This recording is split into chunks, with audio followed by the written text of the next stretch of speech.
সংগ্রাম, বহু রক্তপাতের পর 1947 সালে ভারতবর্ষ স্বাধীন হল টুকরো টুকরো হয়ে। এক বাংলা হলো দুভাগ। পাকিস্তানে চলে গেল পূর্ববঙ্গ, পশ্চিমবঙ্গ এলো ভারতবর্ষে। ভাগাভাগি সব ওলট পালট করে দিল। হাজার হাজার পরিবার, লাখ লাখ মানুষ শরণার্থী হয়ে আশ্রয় নিল পশ্চিমবঙ্গে। শিবতোষ বসুও সপরিবারে চলে এলেন ওপার বাংলা থেকে এপার বাংলায়। নানা জায়গায় ঘুরে শিবতোষ বাবু এলেন এপার বাংলার জঙ্গলে ঘেরা বীরপুরে। তার সাথে বীরপুরে আশ্রয় পেল আরো অনেক ওপার বাংলার উদ্বাস্তু। শিবতোষ বাবুর সঙ্গে সবাই মিলে বীরপুরের জঙ্গল পরিষ্কার করে বিল ঝিল বুঝিয়ে গড়ে তুললেন বসতি। দিনের পর দিন, মাসের পর মাস রাজ্য ও কেন্দ্রীয় সরকারি অফিসে ছোটাছুটি করে, মন্ত্রী আমলাদের সঙ্গে লড়াই করে শিবতোষ বসু সরকারের কাছ থেকে আদায় করে নিলেন বীরপুরের সাধারণ মানুষের জন্য স্কুল, কলেজ, হাসপাতাল। দেশ ভাগের পর 4 দশক ধরে অবিরাম লড়াই করা মানুষ শিবতোষ বসুকে ঘিরে রেখেছে শ্রদ্ধা আর ভালোবাসা দিয়ে। বীরপুরের হাজার হাজার মানুষ আজ তাঁর সম্বর্ধনা।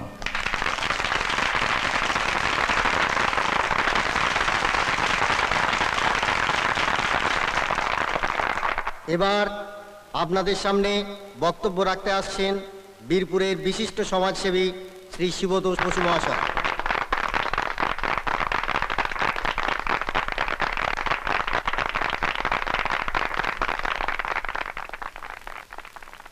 বন্ধুগণ, মানুষ হয়ে জন্মালে কিছু কিছু কাজ তো করতেই হয়। আমি শুধু এই কর্তব্যটুকুই পালন করতে চেয়েছি। এর জন্য খেতাব, সম্মান, পুরস্কারের কোনো প্রয়োজন নেই। দেশ ভাগের পর উদ্বাস্তু হয়ে সীমান্তের ওপার থেকে এই বীরপুরে এসেছিলাম। সেদিন অনেকের কাছে আমরা ছিলাম অবাঞ্ছিত, কিন্তু আমরা কি একবারও ভাবি কেন এই 1.5 কোটি মানুষকে 7 পুরুষের ভিটে মাটি ছেড়ে এইভাবে সীমান্ত পেরিয়ে দেশে চলে আসতে হলো? এর জন্য দায়ী রাজনীতি, দায়ী রাজনৈতিক নেতাদের লোভ, তাদের হঠকারিতা। খেতাব বা পুরস্কারের কথা শুনলে তাই আমার হাসি পায়, তেমনি বিব্রতও বোধ করি। মমতার ভালোবাসা দিয়ে এই বীরপুরকে তিল তিল করে গড়ে তুলেছি আমরা সবাই, কিন্তু বিষাক্ত পোকা আজ তার ভিত কাটতে শুরু করেছে।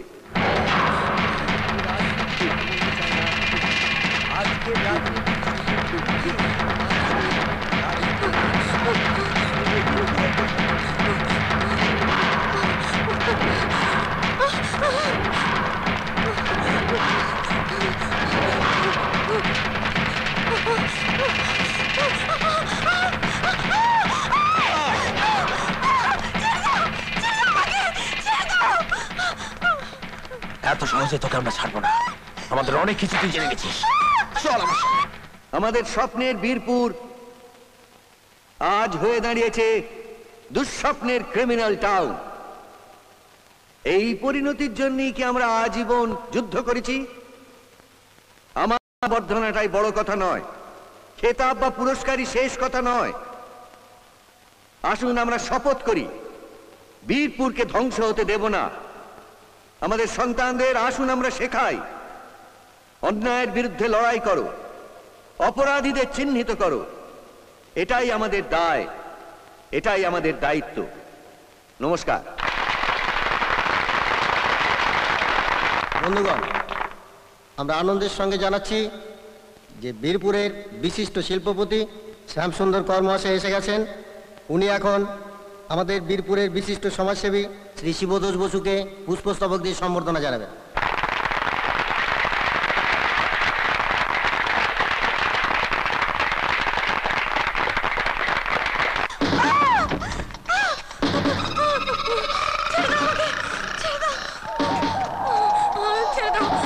আমি তো তোমাদের কোনো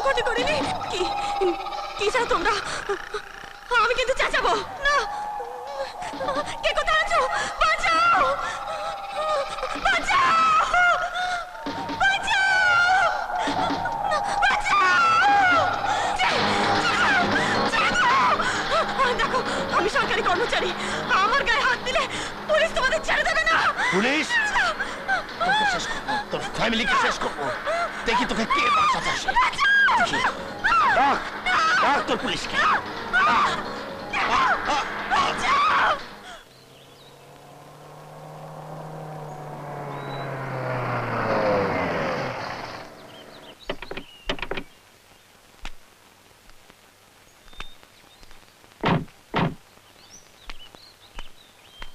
এবার কিন্তু আপনাকে আমার পাশে থাকতে হবে সুব্রতদা। পাশেই তো রয়েছি। সে তো রয়েছেনই, ভক্তের পাশে ভগবান তো থাকবে, মানে পাশে থেকে আমাকে একটু আশীর্বাদ করবেন আর কি। আশীর্বাদ? ঠিক বুঝলাম না। আসলে আমি এবার বীরপুর থেকে এমএলএ হতে চাই সুব্রতদা, মানে আপনার আশীর্বাদ পেলে হাসতে হাসতে জিতে যাব। আপনি তো জানেন যে পলিটিক্স আমার কোনো ইন্টারেস্ট নেই। হ্যাঁ জানি, কিন্তু কথাটা হচ্ছে যে পলিটিক্যাল পাওয়ার হাতে না থাকলে কেউ আমল দেয় না সুব্রতদা। আপনি তো নিজেও ভুক্তভোগী। এই শুনছো, শ্যামসুন্দর এসেছেন। তোমরা একটু বসো, আমি এক্ষুনি আসছি। বসুন। হ্যাঁ এই দেখুন না, বীরপুরের ডেভেলপমেন্টের জন্য আপনি তো কত কত দৌড়ঝাঁপ করলেন, কত লেখালেখি করলেন। আপনার মতো সর্বজন শ্রদ্ধেয় ব্যক্তির যদি এই অভিজ্ঞতা হয় তাহলে তো আমরা তো চুনোপুটি, কেউ ফাইলের গেটটাও খুলবে না। তা আপনি বিখ্যাত শিল্পপতি হয়ে এসব ঝঞ্ঝাটে জড়াচ্ছেন কেন? ব্যস্ত আছেন? নিজের ভালো থাকাটাই তো বড় কথা নয় শিবতোষদা। আমি সকলকে নিয়ে ভালো থাকতে চাই। এই সুশিক্ষা তো আমি আপনার কাছ থেকেই পেয়েছি। এই বীরপুরকে আমি আপনার স্বপ্নের শহর করে গড়ে তুলবো শিবতোষদা। আসলে এই জন্য চাই পলিটিক্যাল পাওয়ার। এই কাজে আপনি আমার পাশে থাকেন না? থাকবো। ব্যাস, আমার আর কোনো চিন্তা রইল না। ফাইনাল করে ফেললাম দাদা, নেক্সট ইলেকশনে দাঁড়াচ্ছি।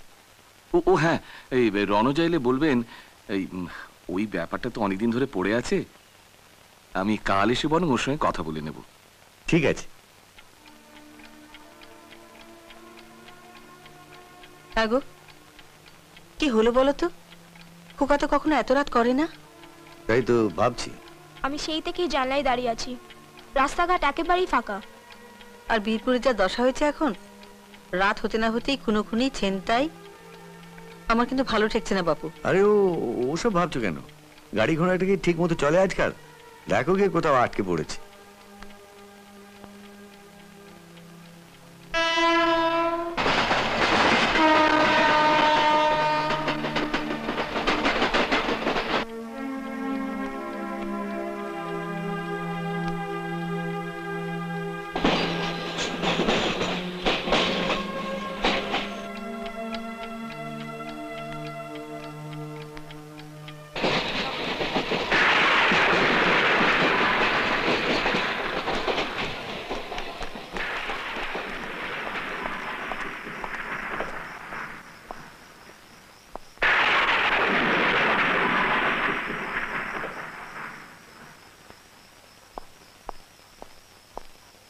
ভাই নতুন পাড়া যাবে? যাবো, 2 টাকা বেশি লাগবে। 2 টাকা বেশি লাগবে কেন? বেশি রাত বেশি ভাড়া, পোষালে চলুন, না হলে ফুটে পড়ুন। রে শালা রে, এ তো বৃষ্টি আসছে। দাদা যাবেন তো চলুন, নাহলে আমি চললাম। চলো বাবা চলো। চল ধন্য। তোর শালা কার মুখ থেকে যে উঠেছি, সারাদিন ভাড়া নেই, তারপর আবার রাতে বৃষ্টি, কি যে হবে। দাদা কি কলকাতায় চাকরি করেন নাকি? হ্যাঁ। ডেলি এরম হেভি রাত করে বাড়ি ফেরেন? না, ট্রেনটা একটু লেট করলো তাই। বেশি রাত করবেন না দাদা, বীরপুরটা হেভি খচড়া হয়ে গেছে। তাহলে যখন তখন খুন, বোমাবাজি, ছিনতাই। ওই শুনুন, আরাম এগুলো পুলিশের সঙ্গে লাফড়াবাজি শুরু করেছে। এখন চলবে ঝাড়া 1.5 ঘন্টা। চলো একটু তাড়াতাড়ি চলো। ঘাবড়াবেন না দাদা, আপনি এখন ঝন্টের রিস্কায় বসে আছেন। ঝন্টের প্যাসেঞ্জার গায়ে কোনো সালা মাগড়া হাত দেবে না। তোমার নাম ঝন্টে? হ্যাঁ, চুপচাপ বসে থাকুন, ভয়ের কিচ্ছু নেই। সে কোন সকালে দুটো মুখে দিয়ে বেরিয়েছে, আর এখন তো রাত দুপুর হতে চললো। আরে বাবা চুপচাপ বসে না থেকে কিছু একটা করো। লাস্ট ট্রেনের সময় তো এখনো যায়নি, আমি আর একটু দেখবো। দাদার অফিসে একটা ফোন করো না বাবা। দাদার অফিস তো 6টায় বন্ধ হয়ে গেছে। আর খোকারি বা কি আক্কেল, সে যেখানেই আটকে থাকিস না কেন, বাড়িতে একটা ফোন তো করবি। সেই সুযোগ নিশ্চয়ই সে পায়নি। ভুলে যেও না, খোকাকে আমি ছোটবেলার থেকে আমার আদর্শে মানুষ করেছি। সে কখনো কোনো দায়িত্ব জ্ঞানহীন কাজ করতে পারে না।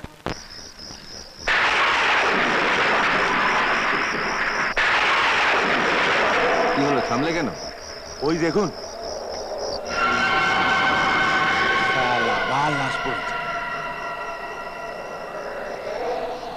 ও দাদা কোথায় যাচ্ছে? আরে ঝুট ঝামেলা জড়াবেন না দাদা, ফুটে পড়ি চলুন। ও দাদা কি করছেন নাকি? ও দাদা কি হচ্ছে নাকি? তো একটা মেয়ে এখনো বেঁচে আছে। বেঁচে আছে? আরে ও দাদা ছোবেন না দাদা, কে চাইন হয়ে যাবে দাদা, ছোবেন না। এ শালা, এ তো সেই মাল পাড়ায় ঘোরাঘুরি করছিল। এই, তুমি ওকে চেনো নাকি? দাদা আমি চিনি না দাদা, আমি কোথায় যাচ্ছ? দাদা দাদা দাদা শুনুন দাদা, পুলিশে ধরলে আমার 12টা বাজিয়ে দেবে আমাকে। চলো এই মেয়েটাকে আমি তোমার রিক্সায় তুলবো। এসো আমার সঙ্গে, এসো। রিক্সা তুলবেন মানে মেয়েটা এখনো মরেনি, ওকে হাসপাতালে নিয়ে যেতে পারলে মেয়েটা হয়তো বেঁচে যেতে পারে। এসো আমার সঙ্গে, এসো। শুনুন দাদা, আপনার পায়ে পড়ছি দাদা, এই সমস্ত বেঞ্চেলের কেসে না দাদা বহুত গড়বড় থাকে। হ্যাঁ, এই মেয়ে যদি না বাঁচে না দাদা তাহলে। ঝন্টায়, লজ্জা করছে না তোমার? একটা মানুষের বাচ্চা মরা আমাদের এই দুটো হাতে সুতোর মতন ঝুলছে, আর তাকে তুমি সাহায্য না করে পালিয়ে যেতে চাইছো? তুমি কি মানুষ? দেখো, যত সময় নষ্ট করবে তত মেয়েটার বাঁচার আশা কমে যাবে। হাসপাতালে নিয়ে যেতে গিয়ে যদি মেয়েটা মরেও যায়, তবু তুমি গর্ব করে বলতে পারবে মানুষ হয়ে একটা মানুষের মতন কাজ করেছো। তাড়াতাড়ি সমস্যা। আপনি লাশটা তুলুন, আমি রিক্সাটা নিয়ে আসি। সাবাস, তাড়াতাড়ি তাড়াতাড়ি।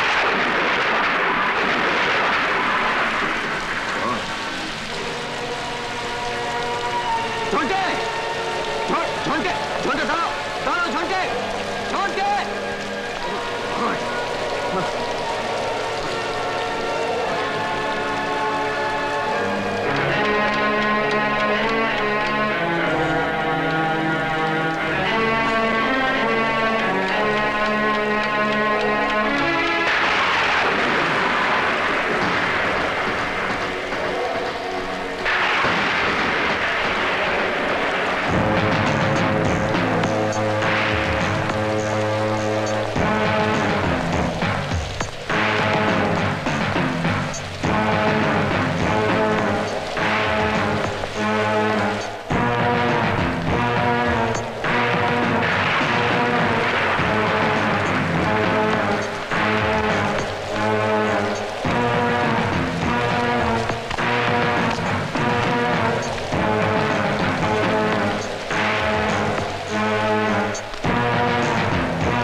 ডাক্তারবাবু, কি ব্যাপার?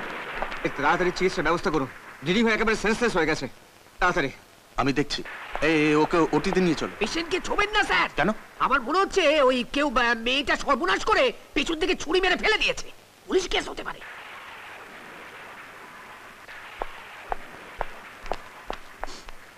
মেয়েটিকে সব বলবো, আগে আপনি ওকে দেখুন। চেষ্টা করলে এখন আপনি ওকে বাঁচাতে পারেন। মানে মার্ডার কেস? দেখুন, আপনার তো আগে পুলিশের কাছে যাওয়া উচিত ছিল। মানে থানার পারমিশন ছাড়া যদি আমি এই মেয়েটিকে ছুঁই তাহলে তো পুলিশ কেস হয়ে যাবে। পুলিশ স্টেশনে মানুষের চিকিৎসা হয় এটা আমার জানা ছিল না। আপনি একজন ডাক্তার, মানুষের সেবা করা হচ্ছে আপনার ধর্ম। আপনার চোখের সামনে একজন মারা যাচ্ছে, আপনি তার চিকিৎসা না করে আইন দেখাচ্ছেন। হল রাবিশ। আমরা সরকারি চাকুরে, দেখুন আমাদেরও কিছু নিয়ম মেনে চলতে হয়। তুলে দিন আপনাদের মানুষ মারা নিয়ম। যে নিয়ম জ্যান্ত মানুষকে বাঁচিয়ে রাখতে সাহায্য করে না, সে নিয়মে সাধারণ মানুষের দরকার নেই। তবু আমি আপনাদের নিয়ম মেনে থানায় যাচ্ছি। আশা করি আপনি ডাক্তারি নিয়ম মেনে এই মেয়েটির চিকিৎসা করবেন। আপনি তো এখান থেকে এখন যেতে পারবেন না স্যার। হোয়াট? আপনি রাগলেও আমাদের কিছু করার নেই। মেয়েটি যদি এক্ষুনি মারা যায় তাহলে তার দায়িত্ব কে নেবে? পুলিশকে আমরা কি বলবো? ডক্টর, মাঝরাতে আমি একটা বেহুশ ধর্ষিতা মেয়েকে রাস্তা থেকে তুলে নিয়ে এসেছি পালিয়ে যাব বলে। Do you believe it? তাও যদি আপনার বিশ্বাস না হয়, আমি নিজে থানায় ফোন করছি। আগো অবনীশকে পেলে? না, থানা থেকে বললো নেই, খুব জরুরি কাজে বেরিয়ে গেছে। নমস্কার স্যার। নমস্কার। ডাক্তার চ্যাটার্জি ওটিতে পেশেন্ট দেখছেন স্যার। পেশেন্টের অবস্থা খুব সিরিয়াস, লক্ষণ দেখে মনে হচ্ছে যে আচ্ছা, যে পেশেন্ট এনেছে সে কোথায়? ওই যে স্যার বসিয়ে রেখেছে। ও চিত্তবাবু, একে লক্ষ্য রাখুন, আমি ওটি থেকে আসছি। বিশুদা, হ্যাঁ তোমায় ডাক্তারবাবু এক্ষুনি ডাকছেন, এসো। চলো চলো।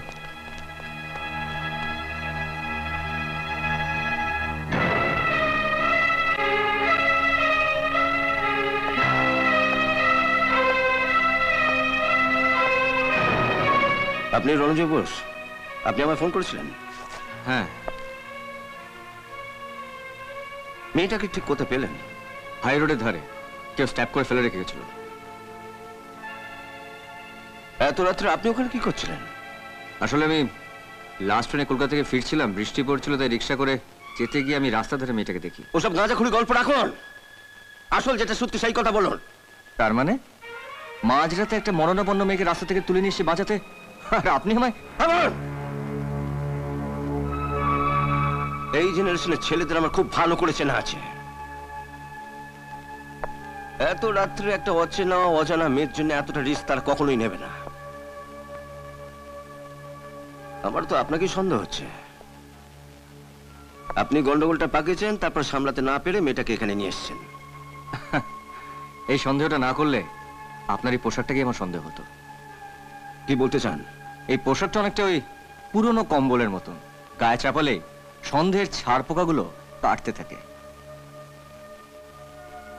এই পোশাক পরা যত পুলিশ অফিসার আমি দেখেছি সবই ওই এক রকমের। মানুষের ভালো কাজের পেছনে খুঁত খুঁজে খুঁজে ভালো কাজের ইচ্ছেটাই নষ্ট করে দেয়। কলিযুগের বিবেকানন্দ। ঠিক করে বলুন, এক্স্যাক্টলি কোথা থেকে মেয়েটাকে তুলে এনেছেন? আমি তো আগেই বলেছি, হাই রোডে রিক্সা করে আসার সময় দেখতে পেয়েছি। রিক্সাওয়ালাটা কোথায় গেল? ও জানে পুলিশ ছিল 18 ঘা, তাই পালিয়ে গেল। স্ট্রেঞ্জ, পালিয়ে গেল। অন্য কোনো সাক্ষী? Any other witness? আপনার পাল্লায় পড়বো জানলে লোকজন ডেকে সাক্ষী জোগাড় করে রাখতাম। আমি জানি যে আপনারা আপনাদের ডান হাতকেও বিশ্বাস করেন না, কারণ আপনাদের ডান হাতের চেয়ে বা হাতের কাজটা অনেক বেশি। আমি আপনাকে থানায় নিয়ে যাব। কোথায় থাকেন, কি করেন, সবকিছু আমায় বলতে হবে। I want to know your whereabouts। এই হচ্ছে আমার অফিসের ঠিকানা, ফোন নাম্বার। দরকার হলে ফোন করে নেবেন।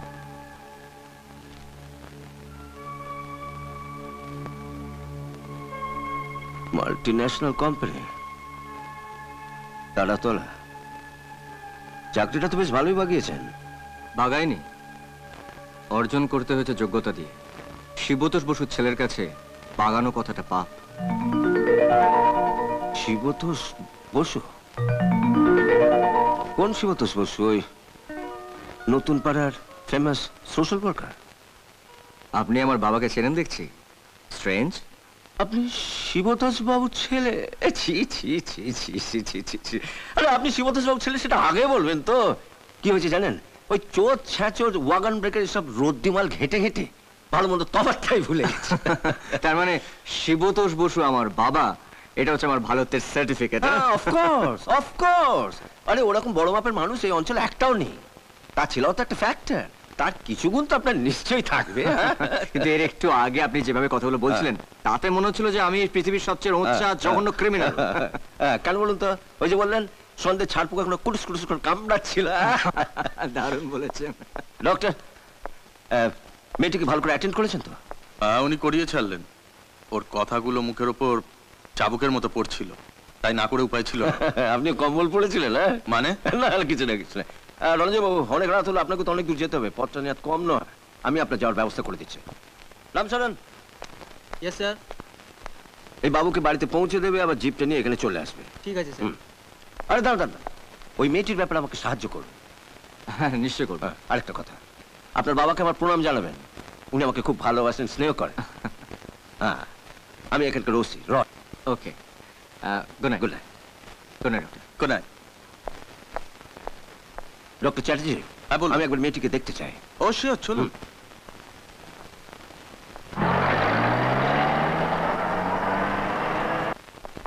আসুন।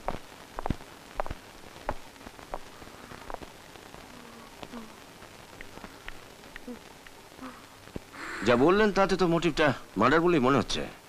আনডাউটেডলি। আচ্ছা, জ্ঞান ফেরার কোনো লক্ষণ দেখা গেছে? একেবারেই না। প্রাইমারিলি অক্সিজেন আর ব্লাড দিচ্ছি। সিনিয়র ডাক্তারদের খবর দেওয়া হয়েছে, ওরা আসলে তারপর প্রপার ট্রিটমেন্টের ব্যবস্থা শুরু করব।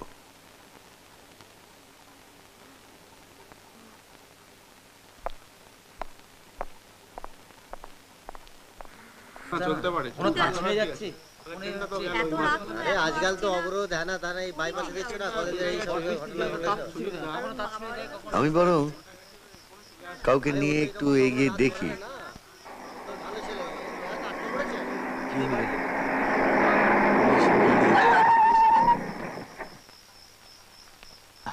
আচ্ছা ভাই, ধন্যবাদ।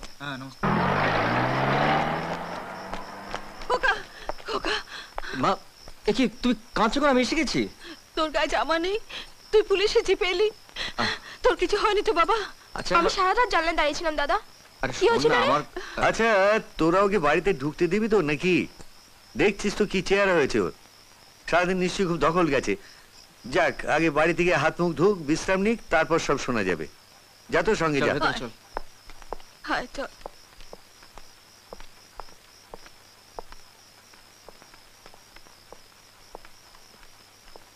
কি আর বলবো, আমাদের জন্য আপনাদের এত কষ্ট করতে হলো। না না, ওসব ভাববেন না। আমাদেরও তো চিন্তা ছিল। ঠাকুরের কি ভাই রণজয় তো ফিরে এসেছে। চলো চলো রাত অনেক হয়েছে। চলো চলো চলো। কিরে, তোর হলো? হ্যাঁ হয়েছে। বাড়ি কিছু করছিস না তো? না না, দুধটা ঠান্ডা করছি। রাত ভরে এলো, বেশি কিছু না খাওয়াই ভালো। আয়, দুধটা তাড়াতাড়ি নিয়ে আয়। নিয়ে আসছি। দাদা তাড়াতাড়ি আয়। আসছি রে। হ্যাঁ গো, পুলিশের গাড়িতে এলো, বিরাট কিছু গন্ডগোল হয়েছে তাই না? হ্যাঁ, একটু সবুর করো না, ও আসছে, ছেলের মুখেই সব শুনবে। আয় আয় আয়, এই দুধটুকু আগে খেয়ে নে তো।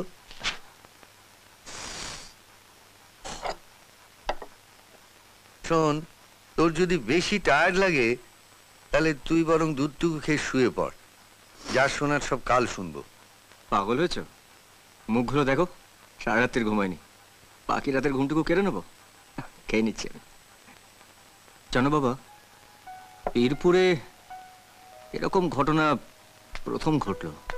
একটা মেয়ের ওপরে চরম অত্যাচার করে তাকে খুন করার চেষ্টা। আমি অবশ্য মেয়েটিকে বাঁচাবার চেষ্টা করেছি, কিন্তু জানি না যে বাঁচবে কিনা। না না, মেয়েটাকে বাঁচাতেই হবে। ওর স্টেটমেন্ট না পেলে আমি তো কোনো ক্রিমিনালকে ধরতে পারবো না। জানি, কিন্তু ইনজুরিটা এত সিরিয়াস, ডেফিনেট হয়ে কিছু বলা যাচ্ছে না। মানে অন্তত বেশ কয়েকবার ওই ছুরি বা ধারালো অন্য কিছু দিয়ে পিঠে, কোমরে, তলপেটে স্ট্যাব করা হয়েছে এবং মেয়েটিকে রেপও করা হয়েছে। রেপ? ধর্ষণ? আপনার জিপটা এসে গেছে। হ্যাঁ, আচ্ছা ডাক্তার, আমি চললাম, আমি আপনার সাথে টেলিফোনে যোগাযোগ রাখবো, but you must try your level best. হ্যাঁ, শিওর শিওর। বেঁচে না থাকাই ভালো। রাক্ষসীরা ওর যা হাল করেছে, এরপর কারো কাছে মুখ দেখাতে পারবে? চোরের মতো লুকিয়ে থাকতে হবে। এত ঘৃণা আর অপমান নিয়ে বেঁচে থেকে লাভ কি? এ তুমি কি বলছো মা? একদল জন্তু এত বড় একটা অপরাধ করলো, তার জন্য প্রাণ দিতে হবে মেয়েটাকে? রাইট, এই পাপ বন্ধ করার জন্য মেয়েটার বেঁচে থাকা দরকার। কাল আমি অবনীশের সঙ্গে কথা বলবো। বাবা, কাল তুমি একবার হাসপাতালে ফোন করো, তাহলে ওরা একটু বেশি কেয়ার নেবে। হ্যাঁ, ঠিকই বলেছিস। যা, এবার গিয়ে শুয়ে পড়। তোমরা শুতে যাও, রাত আর বেশি নেই। এই শোন, দাদার বিছানাটা ঠিক করে দে। ঠিক আছে। ও হ্যাঁ, কাল একবার অফিস থেকে ছুটি নিতে পারবি? ছুটি কেন বাবা? শ্যামসুন্দর বাবু আসবেন, তোর সঙ্গে কি দরকারি কথা আছে। আমার সঙ্গে কথা? হঠাৎ?